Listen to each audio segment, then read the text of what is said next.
当小伙伴们进入一个新的社会环境，可能是在新学校或新工作的第一天，或者想试着交朋友，了解别人是件令人畏惧的事。也许有小伙伴曾遭拒绝，感觉自己像个弃儿，和别人建立联系，甚至是人类的天性，这对我们的身心健康很重要。那么，怎样才能给别人留下好印象呢？这支影片就来说说6个确凿的让别人更喜欢的方法。1、接受出丑效应。与普遍的看法相反，我们不需要绝对完美才能被别人喜欢。大家听说过出丑效应吗？出丑效应是说，犯错误的人不仅更有可能被视为讨人喜欢，而且那些被认为是完美无瑕的人也可能被视为不讨人喜欢。社会心理学家艾略特·埃里森进行的一项研究发现，犯错的人，比如把咖啡洒到自己身上的人，被认为比不犯错的人更有亲和力，因此更讨人喜欢，展示脆弱的一面，可以有助于更好地与他人交流，让你看起来更有人情味儿，更容易被人喜欢。2、别再看屏幕了。我们都认识这样一些人，和他们说话时，他们从不放下手机。他们是不是总是沉迷于自己的手机，似乎关心手机更多一些？那你很可能会觉得自己没有被倾听，并且可能会更不喜欢那个人。根据心理学家盖伊·温奇博士的说法，在谈话中看手机会向对方发出你分心了或不感兴趣的信号，这可能会让你在认识别人时不那么讨人喜欢。试着把手机收起来，或者把它面朝下，让你自己看起来更在状态，这样才能走得长远。3、跟进别人。这是克里斯汀。克里斯汀正和他的朋友艾丽聊天，艾丽告诉他，对于即将到来的考试，他真的很紧张。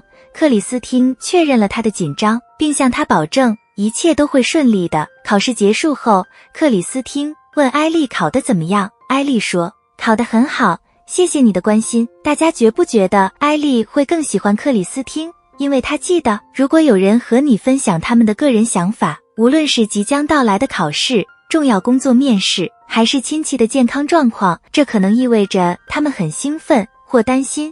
不管怎样，几天后再联系他们是件好事，问问事情进展如何，或者是否有任何更新。这样做可以表明你记得他们的事情，对他们有真正的兴趣和关心，而且你在倾听。这些都能让你变得更讨人喜欢。4、绽放笑容。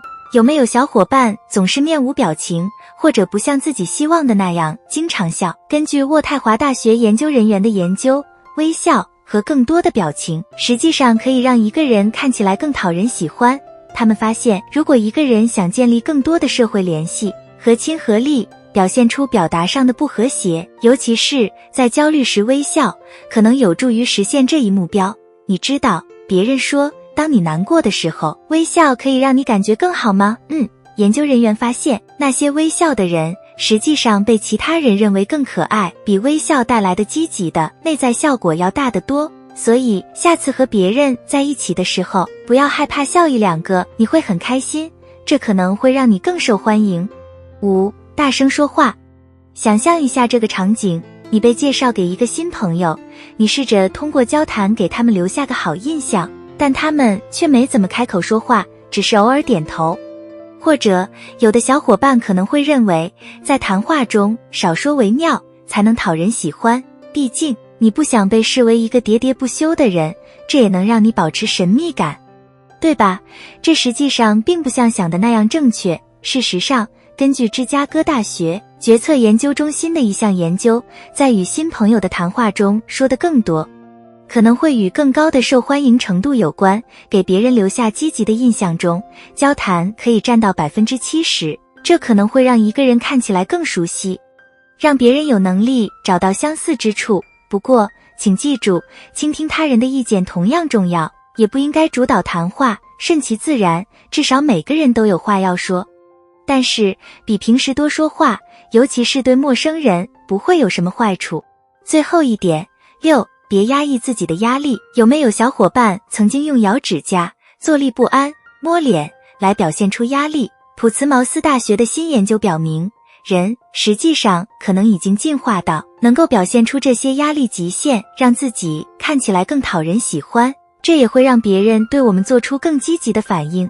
表现出压力的行为可以引起其他人的同情反应，一个诚实的弱点可以让其他人参与合作，而不是竞争的互动。想想切诺狗库拉吉，甚至哈利波特系列中的角色，他们几乎总是感到压力重重，但却是最受喜爱和崇拜的人物之一。不要因为表现出压力或感到压力而觉得羞耻，这是很自然的事情，而且别人会同情你的。以上就是6个确凿的更招人喜欢的方法，比如微笑，表现出脆弱，多说话，在社交方面更开放一点，总要做一个更好的人，加强自己和他人的联系。小伙伴们如何在生活中践行这些想法呢？